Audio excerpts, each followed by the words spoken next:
আলকোট।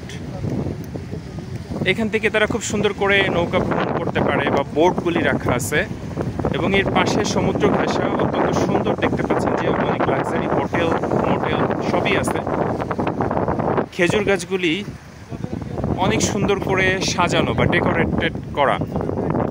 এখানে বিভিন্ন সময় বিভিন্ন জন ঘুরতে আসে বিভিন্ন দেশের, বিশেষ করে থাইল্যান্ডের, ইউএসএর বিভিন্ন লোকজন। এখানে ওয়াশিং পয়েন্টও আছে। আমার সাথে আমার একটা ছোটো ভাই আসছে, সে অনেক সুন্দর আমাকে অ্যাকম্পানি দিচ্ছে, mister Shoebur. Very intelligent boy, intellectual boy. আমরা একসঙ্গে আসছি। আজকে আমাদের একটা বাৎসরিক পিকনিক বা বনভোজন ছিল। এখানে মোটামুটি যেগুলি দেখতে পাচ্ছেন সি বিচে যারা যে গোসল করতেছে তারা আমাদের সহকর্মী, প্লাস একই সাথে আমরা একসাথে এখানে বেড়াতে আসছি।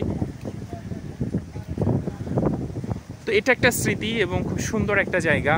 মাঝে মাঝে আমরা আসি এবং এটা নিয়ে বললাম যে আমি প্রায় 5 বার আসছি এখানে। এবং সি বিচে আপনি এই যে সমুদ্রের ঢেউগুলি যখনই দেখবেন তখন আপনার হৃদয় ছুঁয়ে যাবে।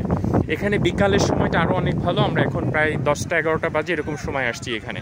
তো প্রিয় দর্শক শ্রোতা, আমার এই ভিডিওটা যদি আপনাদের ভালো লাগে অবশ্যই সাপোর্ট করবেন এবং নিত্য নতুন আরও সুন্দর সুন্দর ভিডিওর জন্য আপনাদের উপহার দিতে পারি সেই অপেক্ষায়।